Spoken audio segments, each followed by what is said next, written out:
Eugene police say this all started just after noon, around 12:30, when they received multiple 911 calls regarding a man armed with a shotgun threatening multiple people in this area here, like you said, around 2nd and Madison Street. Let me show you the area. Officers rushed here around 12:30, and about 20 minutes later, there were reports of gunfire. Police say the suspect, a 40-year-old man, was shot and taken to the hospital with injuries that are not believed to be life-threatening. Right now, Eugene police are trying to figure out a bit of a chaotic scene that unfolded right here on Club Road, not too far from Autzen Stadium, in the middle of game day traffic. Let me move aside and show you the police vehicle that was involved.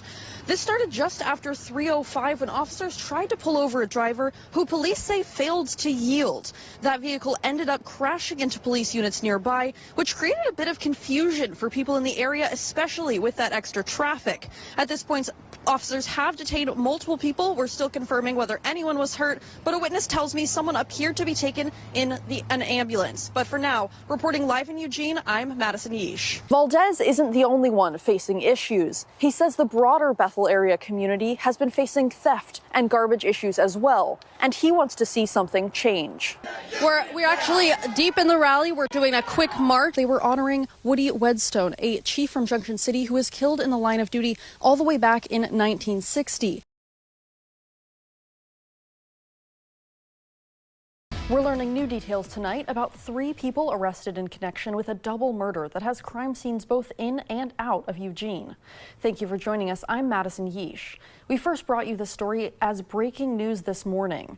The investigation began Monday night when Lane County Sheriff's detectives found the bodies of an adult male and juvenile female southeast of Oak Ridge after receiving a tip.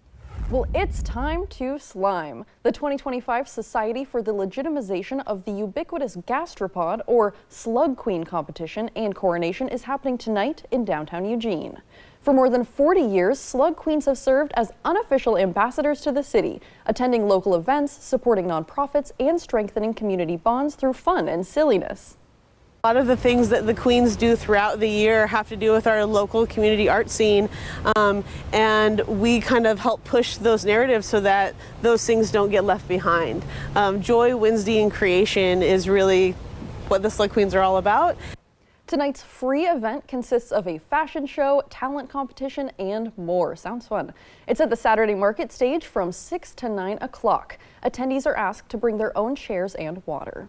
No hate, no fear. For the second time in 2 days, people in Eugene rallied against immigration enforcement. This comes after 4 international students at the University of Oregon had their visas revoked. Did you know the state of Oregon holds about $1 billion in unclaimed funds? Think things like uncashed checks, forgotten bank accounts, or refunds. Regardless of the form, Oregonians are entitled to their unclaimed funds. However, some of those trying to claim their funds say they're facing some significant delays. The Treasury says it's because of a few things. 1, they're short-staffed. 2, a rise in unclaimed property. And 3, a new initiative that automatically returned $11 million to verified owners, no forms needed. But that announcement also triggered a surge in new claims.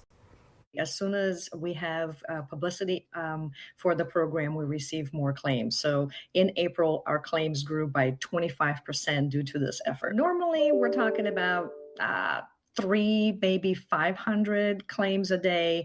And when the press release went out, it was instantly 1,000 overnight. So it grows pretty quickly. The Treasury says including your Social Security number can speed up the process, and in some cases get you a check within 2 weeks. So again, it may take you some time to get it, but you can file online at unclaimed.oregon.gov. Reporter Madison Yeash shows us why organizers say what's happening locally deserves more attention.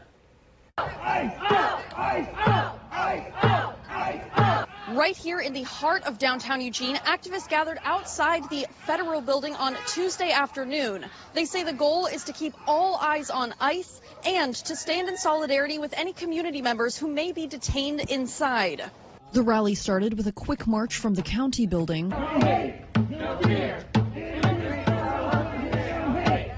to the federal building. So we're out here today to continue to have a presence outside of the ICE field office here to show ICE that our community knows that there have been kidnappings happening, deportations, and that we don't accept that in our community. On arrival, protesters were met with a federal immigration officer vehicle. At first I was thinking, are they going to try to stop our protest today?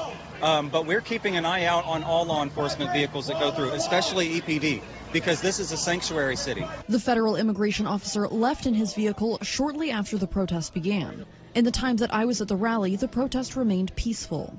We are always going to show up to defend our immigrant neighbors, and we want to keep being out here consistently responding to when we know that there are people being detained here. This rally comes after the Trump administration passed the so-called Big Beautiful Bill on July 4th, which will increase the budget for immigration enforcement by more than $170 billion. Organizers here with the Lane County Immigrant Defense Network say that if you can't attend rallies, you can still show your support, dropping off water, sharing information, or calling their hotline. We provide a zero barrier recovery community center for people to drop in and get immediate services. So there's no wait lists. There's not any hoops that somebody has to jump through. No matter what's going on in their life, they get to come here and get support. Last year alone, RCPC served nearly 5,700 people through drop-in services and helped more than 600 individuals in recovery transition into housing. Not only that, clients say they bring back hope. I'm the mother that I want to be today. You know, I'm pushing to rebuild with my 2 older children, and I wouldn't have that strength without them. I just wouldn't. Now, due to federal funding cuts, that hope might fade. For those who rely on RCPC, this center is more than just a resource. It's a lifeline. But without immediate funding, that sense of stability could disappear as soon as July 1st, leaving many without a place to turn. Where will people who need these resources, where will they have to turn to? You know, that's a really tough question to answer. Many other programs have eligibility requirements, wait lists, or intake processes that make immediate access to services difficult. It's a no-barrier, life-saving place, and I think Eugene would suffer extremely, and there would be more overdoses because of the harm reduction here. It would just be detrimental for the community.